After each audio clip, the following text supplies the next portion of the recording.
I was 45 years old the morning I realized I'd spent most of my life walking on eggshells around a woman who taught me everything about strength, except how to use it for myself. My aunt, Kate Miller, had a way of looking at you that made you feel as if she had already weighed your worth, calculated your risks, and filed you in whatever emotional drawer she kept for people she didn't fully trust. Growing up with her was like living inside. People like to say she raised me, but that was only partly true. She provided, she watched, she directed. But she never let me close enough to call it mothering. We lived in the same house, yet she somehow managed to keep herself at an unreachable distance, as if touching me emotionally would make her weak. Or maybe it would make me strow. My earliest memory of her isn't a hug. It's her standing in the doorway of the old Miller house, arms crossed, expression carved from stone, telling me to stop crying because tears don't rebuild anything. I must have been 5, maybe 6. My parents were a shadowy concept in my childhood.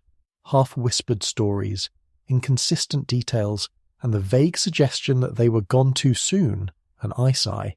And so the family business became the centre of gravity in my life, because it was the centre of hers. Miller & Cubban Manufacturing wasn't just a company, it was an extension of her will. Every brick felt like it carried the weight of her ambition. Growing up, I found comfort in watching the machines. The steel press arms lifting and lowering like some mech. By 15, I was sweeping floors. By 20, I was fixing assembly issues. By 30, I was practically running operations, even if my title suggested something smaller. Kate trusted my competence, but never my presence. Every success I delivered was met with an inspection instead of praise. You missed a variable here. Next time, think 3 steps ahead. Competence is expected, not celebrated. She spoke in verdicts, not conversations. Most people assumed her strictness was love disguised. I knew better. It was fear disguised. And fear in her always came out sideways sharp, cutting, suffocating. Still, I stayed. Maybe because it was the only family I had. Maybe because I believed loyalty would eventually be appreciated. Or maybe because admitting I wanted her approval would have felt like confessing some weakness neither of us had the vocabulary for. Over time, though, the air around her became more volatile. The older she got, the more controlling she became, as if time itself was a threat she could outmaneuver if she tightened her grip hard enough. People in the company whispered about her temper. She had good reason, they said. She built it from nothing, and yes, she had. No one denied that. But no one knew the cost she paid because she buried that cost deep under her rules, her boundaries, and her stubborn pride. As for me, the tension between us had been simmering for years, but I always found a way to swallow whatever frustration I felt. I wasn't loud. I wasn't confrontational. I was the kind of man who stored conflict like old letters in an attic kept but unread. Until the morning everything cracked. It started with a small operational failure. One of the supply contracts had gone sideways, a miscommunication between distribution and purchasing. It was fixable. Annoying, but fixable. I brought the issue to Kate's office because I believed in dealing with problems directly. She was already on edge that week, more caffeine than food, more orders than breaths. She listened for maybe 10 seconds before her jaw tightened. "So you're telling me you let this happen?" "No," I said quietly. "I'm saying it happened, and I'm already resolving it. You should have prevented it." I opened my mouth to respond, but something in her expression, the sharpness, the calculation, warned me that she wasn't talking about logistics. She was talking about me. My existence. My place in her world. "I've been warning you for years," she said, rising from her chair. "You don't think like a leader. You think like a spectator." The words cut deeper than she could have imagined, maybe deeper than she intended, or maybe exactly as deep. "I've been running half the... not well enough." I paused, feeling a familiar ache rise in my chest. The ache of being dismissed by the woman who taught me to stand tall and then spent years cutting me down to size. "Kate, what is this really about?" She stared at me, and something flickered behind her eyes. Panic, maybe, quickly buried. She stepped past me, heels hitting the tiles with clipped precision, moving toward the glass balcony overlooking the ground floor of the factory. "Come with me." I followed out of habit more than obedience. Down below, dozens of employees were working through the morning shift. The smell of metal, oil, and warm machinery floated upward. Strangely comforting, familiar, my place, My life. Kate stepped to the railing. "Let's make something clear," she said, louder now. I felt the first tremor of dread inside me, subtle but undeniable, like a hairline crack forming in glass. "Kate, not here." She ignored me, or maybe she needed an audience. And as her fingers tightened on the railing, I felt something inside me tighten too, a lifetime of restrained emotions, all pressed against the wall of her silence. That wall was about to break, and I believed, maybe foolishly, that I could still stop it. I was wrong. From the second we stepped out onto the balcony, I felt every pair of eyes lift toward us. Workers paused mid-motion, hands still on levers, boxes, keyboards. A silence spread in jagged waves across the factory floor, the way a winter frost creeps across a window pane, quiet, cold, inevitable. Kate thrived in silence. She wielded it like a blade. I'd always known she could be harsh, brutal even. But nothing prepared me for the way she turned toward the workers and spoke with the chilling clarity of someone who had rehearsed cruelty in her head long before delivering it. "This company," she announced, voice echoing off steel beams and stacked pallets, "has no room for weak links." I felt the breath leave my body. This wasn't about a contract. This wasn't about a mistake. This was personal. Her gaze drifted to me, and in that moment something inside her eyes went dead. "And unfortunately," she continued, "I have allowed a liability to linger far too long." A few workers exchanged glances. Someone shifted uncomfortably. My hands tightened on the metal railing, not out of fear, but to keep from shaking. Her voice rose, sharp and cold. "Effective immediately, Michael Hale is terminated from Miller & Cohn. He is to vacate the premises now. He will not represent this company another day." My name echoed in the building I'd practically grown up in. I'd heard her say my name thousands of times, but never with this deliberate finality, this desire to sever me as cleanly as a surgeon cutting out diseased tissue. A few employees gasped. Others simply looked away. In the machinery of this place, literal and metaphorical, no one wanted to get caught in the gears. I felt heat rise to my face, then drain. My heartbeat pulsed in my fingertips, in my ears, in the corners of my vision. "Kate," I said softly, too softly, "what are you doing?" What I should have done years ago, her words struck me harder than the firing itself. I searched her face for a hint of hesitation, a flicker of humanity. I found nothing.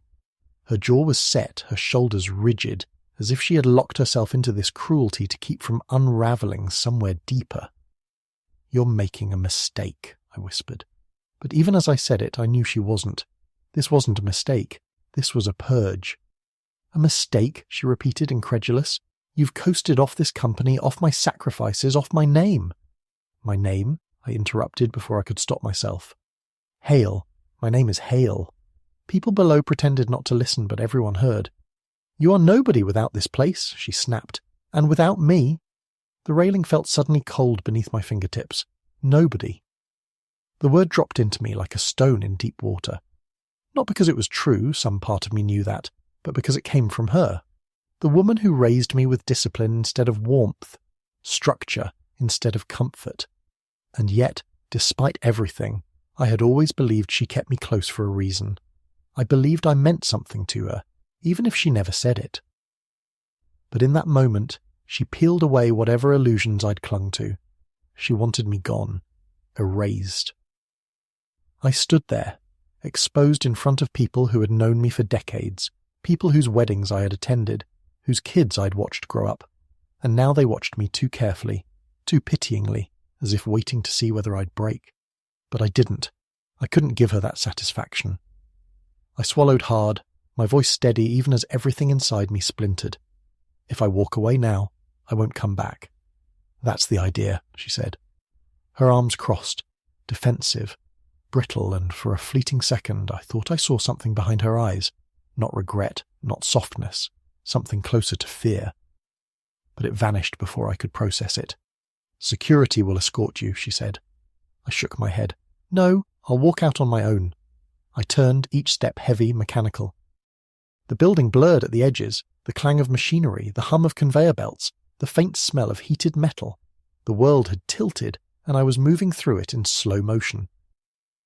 Behind me, I heard murmurs. A few workers called out my name quietly, apologetic but powerless. One of the older engineers, Greg, took a step toward the stairs as if he wanted to come to me, then hesitated. His eyes said everything his voice couldn't in front of her. I reached the ground floor, moving past the familiar aisles of stacked parts and paperwork.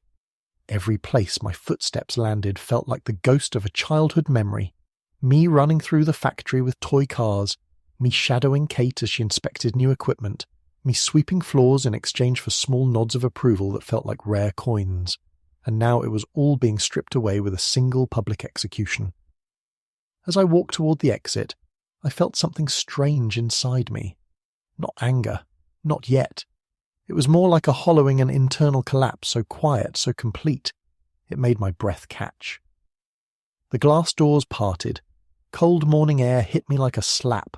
I stepped outside, and the sky was a flat, overcast grey, the kind of colour that feels like the world holding its breath. I stood there for a long moment, hands in my pockets, staring at the parking lot I had crossed thousands of times over the years. My reflection in the door was faint but visible. Silver-brown hair messed slightly from the wind, neatly trimmed beard, eyes that looked older than before I walked in. Nobody. She called me nobody. The word echoed in my chest like a slow, painful bruise spreading beneath the skin, and then the first crack of emotion hit. Not explosive, but quiet. A fissure that opened behind my sternum, filling me with a deep, aching exhaustion. I felt unmoored, weightless, and yet unbearably heavy. What do you do when the person who raised you erases you in front of everyone? You walk away, because there's nothing left to hold on to. And so I walked, not yet knowing that the life she just destroyed was never really hers to control, and the truth buried under decades of lies was already making its way toward me. I spent the first hours after the firing wandering aimlessly through town, feeling like someone had taken a crowbar to the frame of my life and bent it just enough that nothing fit anymore. I walked past the coffee shop where I used to grab early morning caffeine before long shifts, past the hardware store where the owner always set aside the good screws for me, past the quiet streets that had shaped decades of my routines. Everything felt familiar yet distant, as if I were visiting the ghost of a town that no longer recognized me. Humiliation doesn't hit all at once. It settles into the bones slowly, like cold creeping through an old house. By the time I reached home, the ache had spread everywhere. My small living room looked exactly the same. The brown leather couch, the bookshelf with its crooked frame, the framed photo of me as a teenager standing awkwardly next to Kate at some long-forgotten company milestone. She wasn't smiling in the picture, and neither was I. I set my keys on the counter and stared at the walls. I've always been quiet in my suffering, but that day the silence pressed in like thick fog. I lowered myself onto the couch, elbows on my knees, and let the shock unspool inside me in slow, uneven breaths. Nobody. The word threaded through my mind relentlessly. After everything, after years of loyalty, of sacrifice, of shaping my life around her rules, she threw me out like I was an inconvenience she could finally afford to eliminate. Part of me wanted to be angry. A louder part felt only confusion, a kind I couldn't articulate even to myself. For the rest of the day, my phone buzzed with messages co-workers checking in quietly, cautiously, like approaching a wounded animal. I ignored all of them. By evening, exhaustion had sunk into my bones. I showered, let hot water run over my shoulders until the steam blurred the bathroom mirror, then lay awake in bed staring at the ceiling. Sleep didn't come easily. My mind kept replaying the moment on the balcony, the way her voice echoed through the factory, the way something in her expression had looked almost cornered. As if firing me wasn't just anger, it was desperation. But I didn't have the emotional strength to dissect it that night. I drifted in and out of shallow sleep until morning, when sunlight cut across the room in thin gold lines, reminding me that the world kept moving even when you didn't want it to. The next few days blurred together. I cleaned the house twice, even though it didn't need it. I walked for miles. I cooked, but barely ate. Everything tasted like cardboard. I kept expecting my mind to settle, to find some equilibrium in the quiet, but every time I thought I had reached a calm surface, something inside me would break again. What hurt most wasn't the firing, it was her finality, her certainty. as if she'd been waiting for the right moment to discard me. On the 5th day, I found myself sitting at my kitchen table staring at a stack of paperwork I had been ignoring for years, old insurance documents, employment forms, miscellaneous medical records. I'd pulled them out because I needed a distraction, something mindless, something that didn't hurt. That's when I noticed something small but oddly unsettling. My medical form from a routine checkup a few months earlier had an asterisk on one line, something I hadn't registered at the time. Parentage marker inconclusive. Patient may request follow-up panel if desired. I frowned. I'd never seen that phrasing before. I had the form in my hand when a memory surfaced, my doctor suggesting additional genetic screening just for clarity, since some of my earlier labs had shown unexpected markers. At the time, I laughed it off. I'd always believed the story Kate told me about my parents, brief, vague, but consistent enough to accept without question. But that morning, with the echo of her words still bruising my chest, the phrase parentage marker inconclusive hit differently. I pulled out my phone, searching the drawer for the old mailer from the DNA testing company my friend Ethan had given me years ago. I'd never used it, never felt the need. But something about Kate's face on that balcony-tight, cold, strangely terrified kept repeating in my mind. Maybe firing me had triggered something inside her, or maybe she'd been trying to prevent something. The thought made my breath freeze in my lungs. I stared at the testing kit. It felt ridiculous, dramatic. But the truth was, I didn't know much about my origins beyond the scraps Kate had fed me. And now those scraps suddenly felt like half-truths wrapped around deeper lies. I opened the box. The plastic swab looked harmless, almost silly. I followed the instructions mechanically swab cheek, seal container, sign form. My handwriting looked shakier than usual. I sealed the envelope and sat in my car for a long moment before driving to the drop-off location. I didn't expect anything. Not really. If anything, the test felt like a distraction. Something to pull my thoughts away from the humiliation of losing everything. I almost regretted mailing it the moment I dropped it into the slot. Life doesn't unravel neatly. It frays at the edges until the threads snap. I spent the next few days distracting myself with long drives. I went to a lakeside trail I hadn't visited since my 20s, where the water shimmered like liquid silver under the pale sky. I sat on a bench and watched the ripples move like thoughts, calm on the surface, chaotic underneath. It wasn't until the 7th day that I received a notification on my phone. Your DNA results are ready. The words hit me like a cold wind. I opened the app, expecting the usual percentages, heritage charts, health markers, bland summaries. Instead, my eyes were drawn immediately to the big red banner at the top of the page. Significant parentage discrepancy detected. Immediate review recommended. My heart dropped into my stomach. I clicked. The details unfolded slowly, almost cruelly, line by line. Biological mother, identified. Biological father, not the individual recorded on official documents, potential biological guardian. Match, 99.97%. Catherine Miller. I froze. My breath stopped. Kate. Kate wasn't my aunt. She wasn't even just my guardian. The test was telling me the truth she had buried for decades. Kate Miller was my mother, and everything I'd ever known about myself was suddenly wrong. The woman who fired me, the woman who called me nobody, had been hiding the one truth that could make me somebody in ways neither of us was prepared for, and this was only the beginning. For several minutes, I couldn't move, couldn't breathe, couldn't even blink. I sat at my kitchen table, phone glowing in my hand, as if the screen had turned into a spotlight revealing a truth I'd spent my entire life walking past in the dark. Kate Miller, the woman who raised me with the warmth of a locked steel safe, was my biological mother. The realization didn't come gently. It hit with the force of a lifetime of misunderstandings collapsing all at once. Memories I'd long buried began resurfacing like debris rising from the bottom of a disturbed lake. The way she'd look at me sometimes with a sharpness that felt like fear. The way she'd keep me close but never close enough. The way she'd monitor my choices, my habits, my friendships, my dreams. The way she'd snap when I asked about my parents, shutting down every question with phrases like, "Some things don't need revisiting. Focus on what you have. It's It's better you don't know. For 45 years I had believed she kept me at a distance because she didn't love me. Now I realize she kept me at a distance because she did. And she was terrified of what that meant.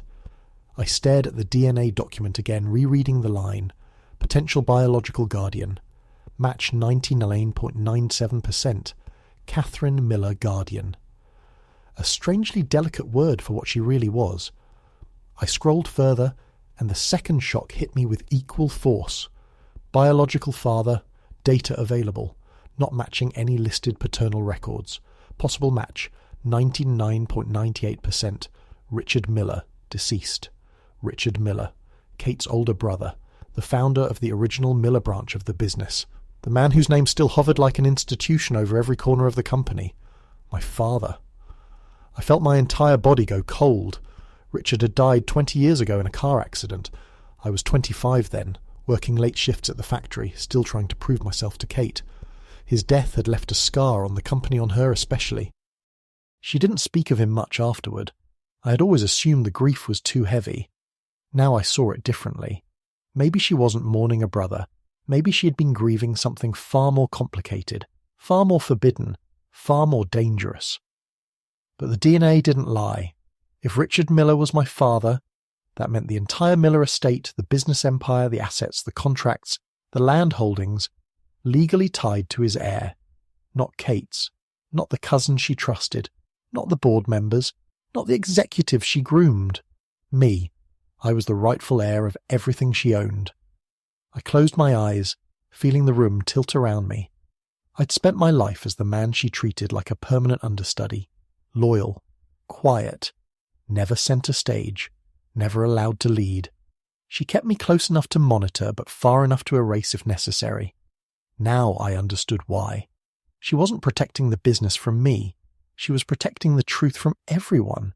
And when she fired me publicly, brutally, it wasn't just humiliation.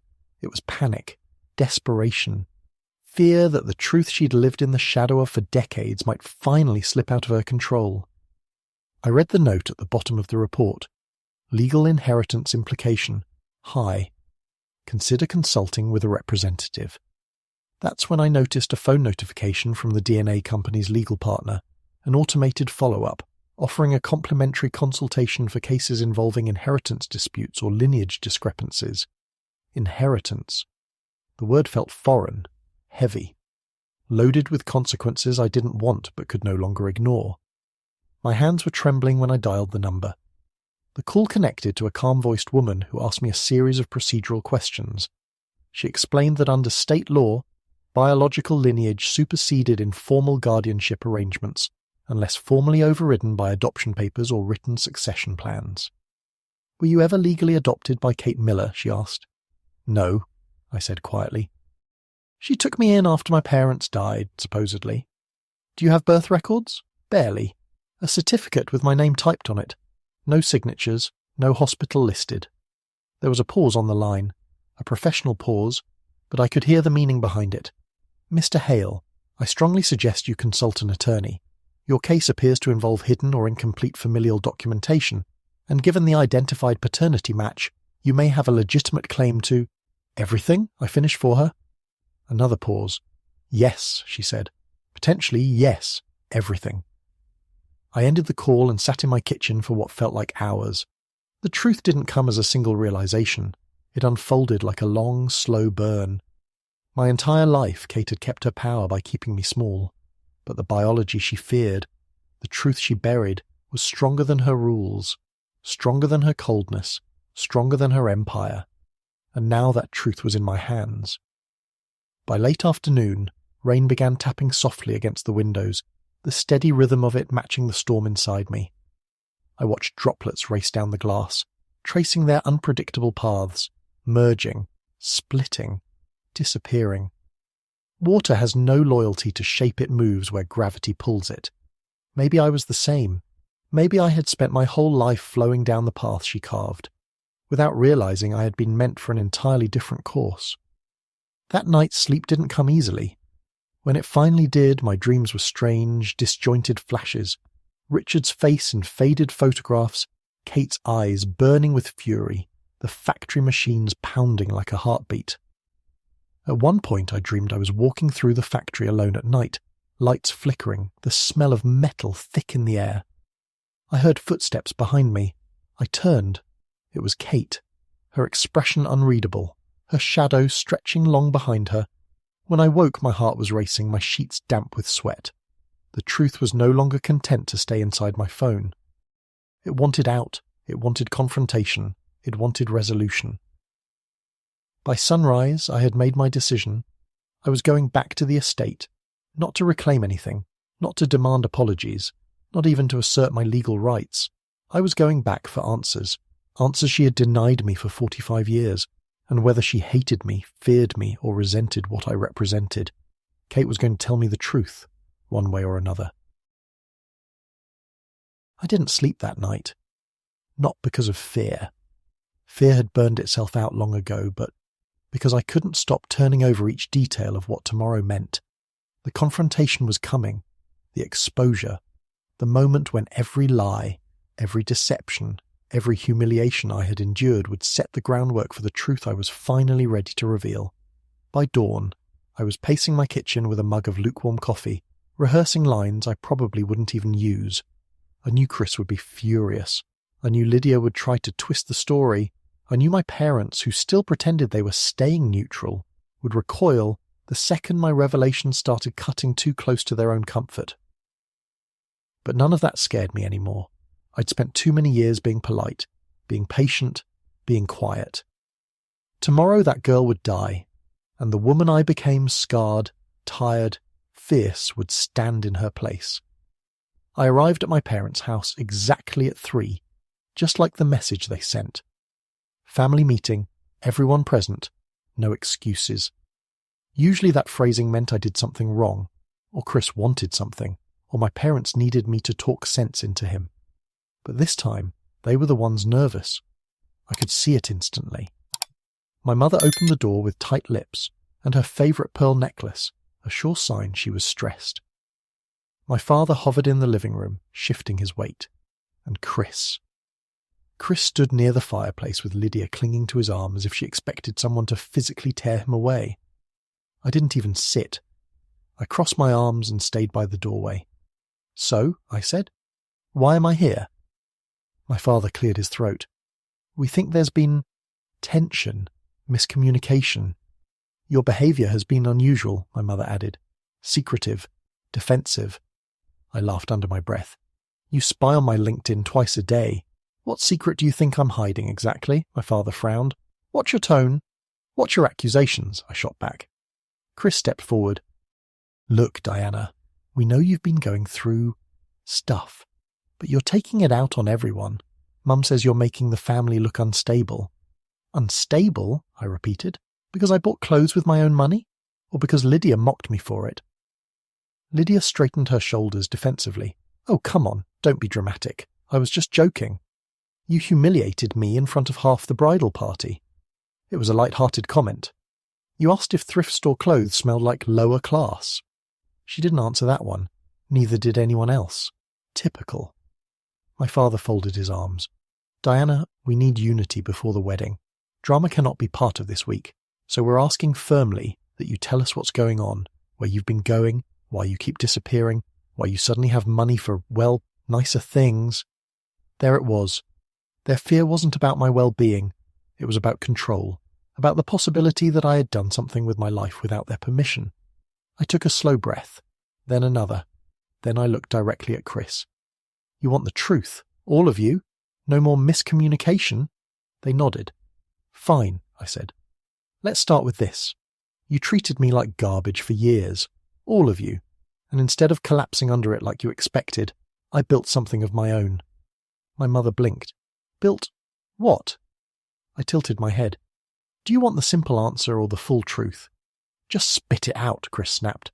So I stepped forward, slowly, deliberately, until I was standing in the centre of the room. "I'm not working where you think I work." My father paused. "You left the county office? Years ago?" My mother's lips parted. "Then where? You all assumed my schedule was flexible because I was unimportant. You assumed I had no ambition because my clothes weren't expensive. You assumed I was weak because I didn't shout. I watched Chris roll his eyes. You're monologuing, I ignored him. My job required secrecy, training, discipline, and a level of integrity none of you ever gave me credit for. My mother's voice trembled. Diana, what job? I inhaled slowly and spoke the words that would reshape everything they thought they knew about me. I'm a federal agent. Silence. Absolute stunned silence. My father frowned, confused. What kind of... FBI, I said plainly. My mother's hand flew to her mouth. You're... what? Chris actually laughed. Okay, that's enough. This is pathetic. But there was something in Lydia's eyes fear. Real fear. Diana, she whispered, those uniforms you wear sometimes, that's not cosplay? I almost smiled. No. And the gun you once insisted was fake. Also not fake. Chris stepped forward, cheeks flushing red. You expect me to believe this? You? An agent? You're too quiet, too soft. You don't have the presence. Quiet doesn't mean weak, I said. It means observant. My father shook his head, lost. You're telling us you went through federal training and none of us noticed? You never asked what I was doing. You were too busy criticizing what I wore. My mother's face pale. But you could have told us. You would have bragged about it at Chris's wedding, I said calmly. Turned it into something about you. Or worse, you would have found a way to sabotage it like you tried to sabotage every choice I ever made. My father stiffened. Now wait, just... No, I cut in. I'm not finished. The room fell silent again. I didn't tell you because you didn't earn the right to know. Every word landed like a stone. My mother sat down heavily. My father stared at me as if seeing me for the first time. Lydia had stopped breathing altogether. And Chris. Chris's confidence fractured. With a single crack I could practically hear. And that was only the beginning. Because part 6, the final part, would bring the real reckoning. Tomorrow's wedding wouldn't just expose my truth. It would expose their lies, and none of them would be able to hide from it. The wedding day began with a kind of forced perfection that made my skin crawl. Fresh white flowers lined the church steps. Photographers floated around like vultures waiting for something picturesque to die. The sun was too bright, too clean, too cheerful, like it had the nerve to shine on a family that had spent years rotting from the inside out. I arrived early. Not because I wanted to, but because today's work, my work, required it. Chris didn't want me here. My parents certainly didn't want me here after yesterday's revelation sent them spiraling into panic. But the bride, Lydia, had insisted I come. Why? Because after Part 5's confrontation, something had shifted. Something in her expression told me she suddenly understood that mocking me wasn't just cruel, it was dangerous. Because she'd underestimated the one person in the family who actually had power. And today, she needed that power more than she wanted to admit. The church lobby buzzed with last-minute preparations. "Diana," Lydia called out when she saw me. She rushed over in her silk robe, wearing the same forced smile she'd worn when she first tried to impress my parents. Her hands were trembling. Good. "Can we talk privately?" she whispered. "Of course." I followed her into a small side room. She shut the door behind us. I need to ask you something, and I'm begging you, don't get angry." I crossed my arms. "I'll decide that after you ask," she swallowed hard. "I know Chris and I joked about things we shouldn't have, about you, about your clothes, and I'm sorry. I truly am. But I need to know something now that you've revealed what you do." She hesitated, glanced at the door, then whispered, "Is Chris in legal trouble?" I blinked. "What? Is he under investigation? Did he do something wrong and you're here because of it?" I stared at her for a long moment. Then I realized the truth. She wasn't afraid of me. She was afraid of him. "No," I said honestly. "Not by the FBI." She let out a shaky breath of relief. "But," I added, "Lydia, why would you assume that?" Her gaze dropped to her hands. "He's been hiding things from me. Financial things. Messages from another woman. And yesterday, when he came home after your revelation, he was furious. Not normal. Angry. Vicious." Ah. So that was the fear in her eyes yesterday. She wasn't scared of what I was hiding. She was scared of what she had married. "You have a choice," I said quietly.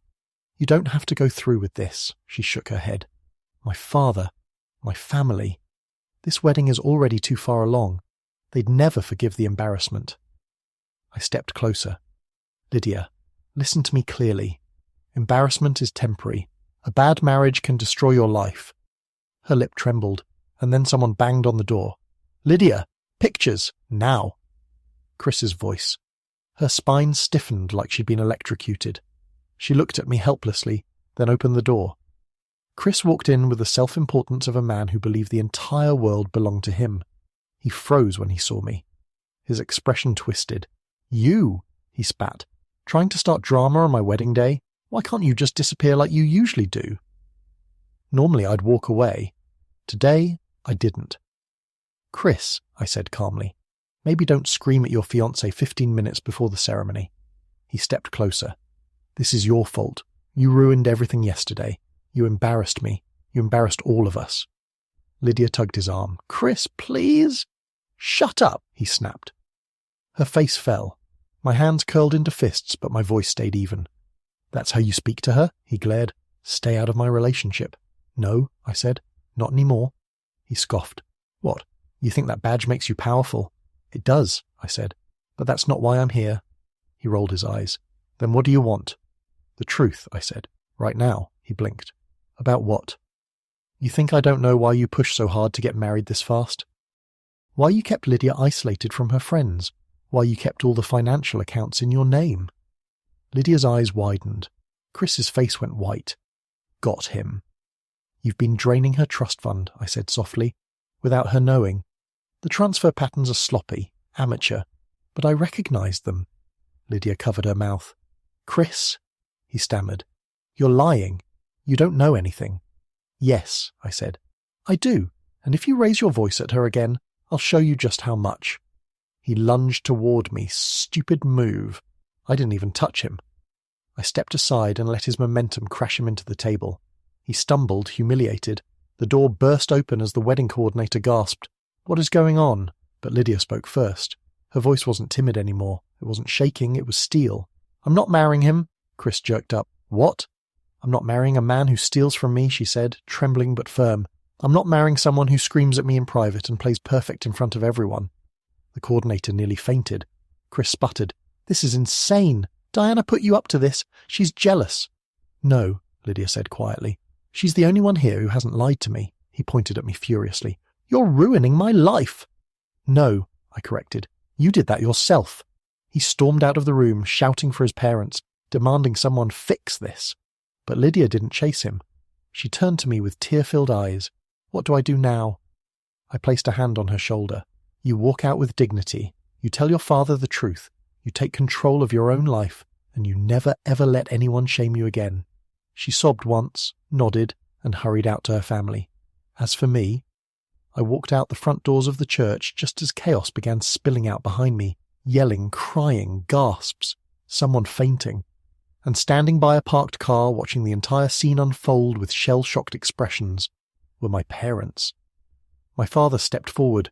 Diana! Did you cause all of that? I shrugged. I didn't cause anything. I just stopped pretending. My mother whispered, I never knew you were capable of this. You never cared to look. They said nothing. And for the first time in my life, that silence didn't hurt. It felt like freedom. I walked to my car, sunlight warming my shoulders, and I didn't look back. Not at the ruined wedding, not at my parents' stunned faces, not at the life I was finally done surviving. Because I had stepped into something new, something I earned myself, a life built on truth, a life where my strength wasn't hidden, a life that belonged to me. And that was the real revenge.